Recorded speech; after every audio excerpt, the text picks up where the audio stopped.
പയർ നമ്മൾ അവിച്ച് കഞ്ഞിക്ക് വേണ്ടി പയർ അവിക്കുമല്ലോ.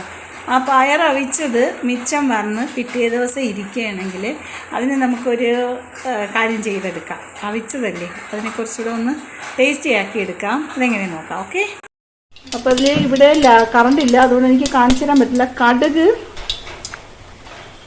കടുകിട്ട് പൊട്ടിയായിരുന്നു. അതിലേക്ക് കുറച്ച് സവാള അരിഞ്ഞിട്ടിടുക.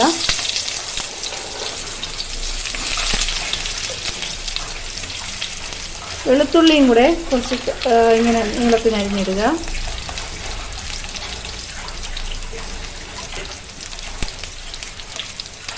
എന്നിട്ട് അതിലേക്ക് അതിനെ ഇളക്കി അതൊന്ന് ബ്രൗൺ ആകുമ്പോഴേക്കും കുറച്ച് മുളക് പൊടി ബ്രൗൺ ആവട്ടെ.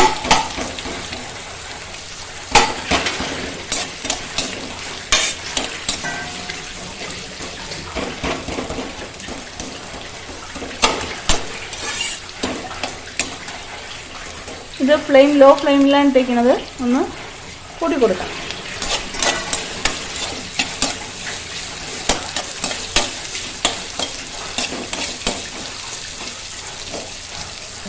കുറച്ച് കറിവേപ്പിലയും കൂടെ അതിലേക്ക് ഇടാം.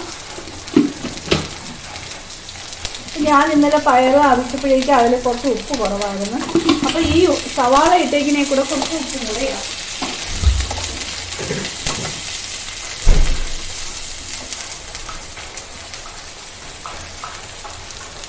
അപ്പോൾ ഉപ്പിട്ടെ.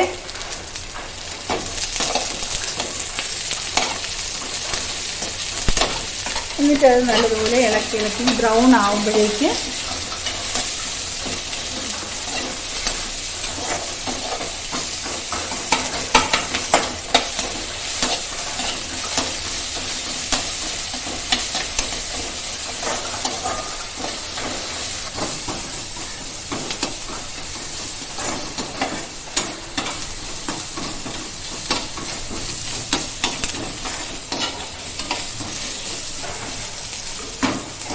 മഞ്ഞൾപ്പൊടിയും കൂടി ഇടാം.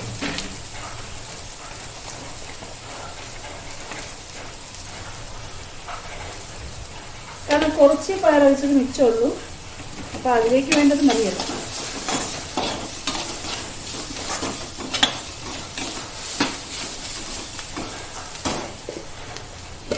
പയർ ഒഴിച്ചത് ഇത്രയേ ഉള്ളൂ. അപ്പോൾ അതിനെ ഒന്ന് വറുത്തെടുക്കാമെന്ന് വിചാരിച്ചു. ഇനി കുറച്ച് ലോ ഫ്ലെയിമിലിടാം, കാരണം ഇത് കരിഞ്ഞു പോകുന്നു.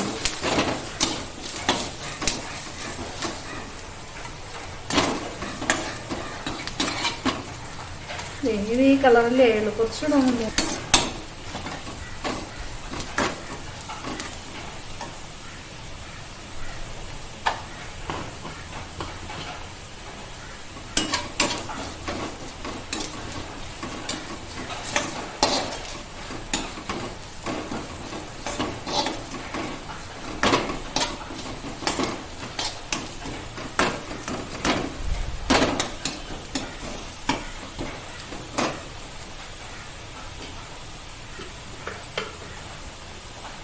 നിങ്ങൾക്ക് എരിവ് എങ്ങനെയാണോ വേണ്ടത് അതനുസരിച്ചുള്ള മുളക് പൊടി ഇടുക.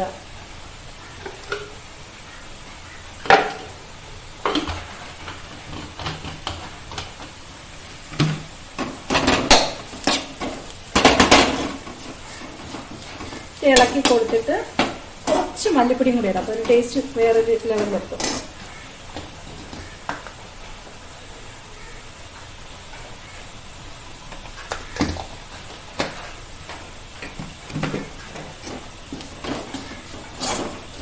അതൊന്ന് ഇതൊന്ന് നല്ല ഇതാകുമ്പോഴേക്കും ഇതൊന്ന് ആയിക്കഴിഞ്ഞു കേട്ടോ. ഇതിൻ്റെ ഒരു മുളകാക്കി കഴിയുമ്പോഴേക്കും നല്ല ഈ പയറിന് ഇട്ട് കൊടുത്താൽ മതി.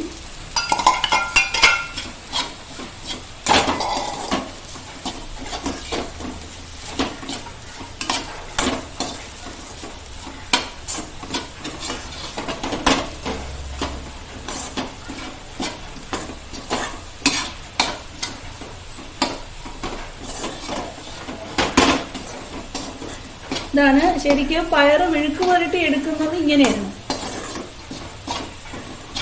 ചെറുപയർ.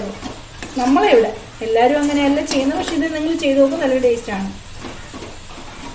ഈ ഗ്യാസ് ഉണ്ടാവാതിരിക്കാൻ വേണ്ടിയാണ് ഈ വെളുത്തുള്ളി ഇട്ടേക്കുന്നത്. അത് കുറച്ചൊക്കെ ചെറുതായിട്ട് വേണമെങ്കിൽ അരിഞ്ഞിടാം. പിന്നെ ഇതിപ്പോൾ ഇവിടെ ആവശ്യമില്ലാത്തതുകൊണ്ടാണ് ഞാൻ ഇത്ര വലുതായിട്ട്. കുറച്ച് അംഗങ്ങളെ ഉള്ളൂ നമുക്കിവിടെ. അപ്പോൾ അവർക്ക് കഴിക്കാൻ ഇത്രയൊക്കെ മതി. വേണമെങ്കിൽ എന്നിട്ട് കത്തിക്കാം. നല്ല ഒന്നാം തരം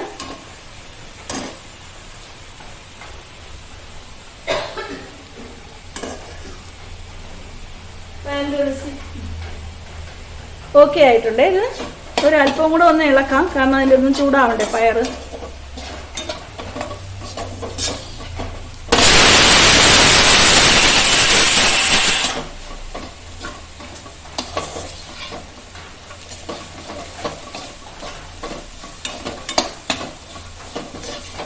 കണ്ടോ,